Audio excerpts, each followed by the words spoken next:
आमच्याकडे प्रत्येक माणसाची जेवणाची सुविधा देत नाही.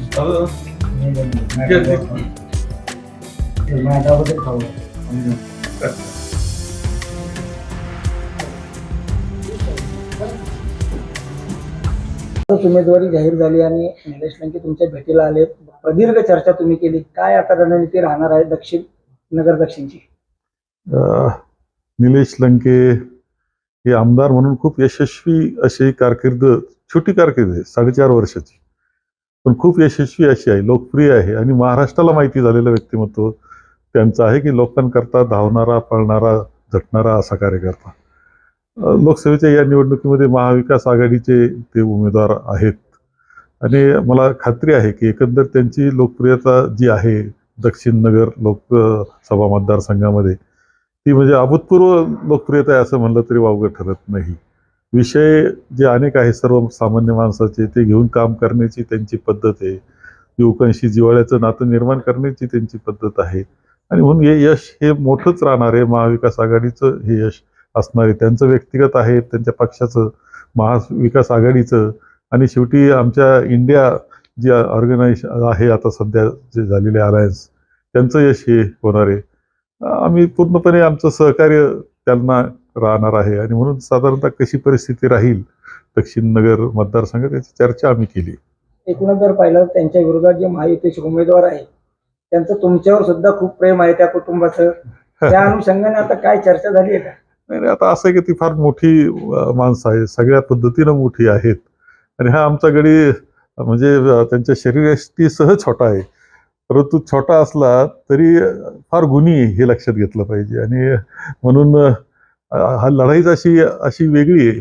श्रीमंती विरुद्ध गरिबाची लढाई ही आहे आणि ते फार यशस्वीरीतीनं नक्कीच पार पाडतील आणि लंकेची विजय होतील याची खात्री मला आहे. जाहीर झाली आणि तुम्ही काँग्रेसच्या नेत्यांना आज भेट घेतायत रात्री येऊन, काय पुढची आता या रणनीती असणार आहे? आज लोकसभा निवडणुकीची उमेदवारी राष्ट्रवादी पक्षाचे सर्व आदरणीय पवार साहेब, प्रांताध्यक्ष जयंत पाटील साहेब यांनी या ठिकाणी आज उमेदवारी जाहीर केलेली आहे. उमेदवारी जाहीर केल्यानंतर खऱ्या अर्थाने राज्यामध्ये ज्यांनी सुसंस्कृतपणे सुसंस्कारित राजकारण केलं असे काँग्रेसचे ज्येष्ठ नेते आणि आमचे मार्गदर्शक आदरणीय थोरात साहेबांची त्या ठिकाणी भेट घेण्यासाठी आणि आशीर्वाद घेण्यासाठी या ठिकाणी आलेलो आहे.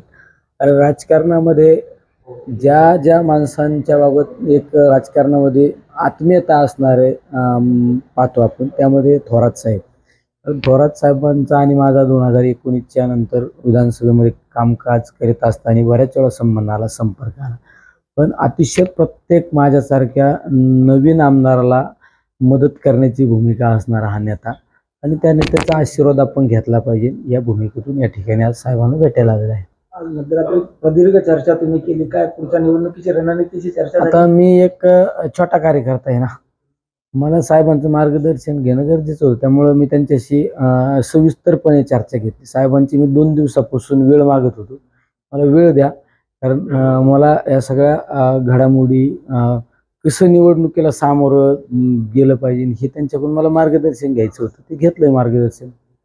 ज्या कुटुंबाचा थोरातांनाही त्रास होतोय तेच तुमच्या विरोधात आहेत, त्या बाबतीत आता कसं तुमचं राहील? नाही, आता लोक ठरवतात नगर दक्षिण मधले. एबीपी माझा, उघडा डोळे बघा नीट.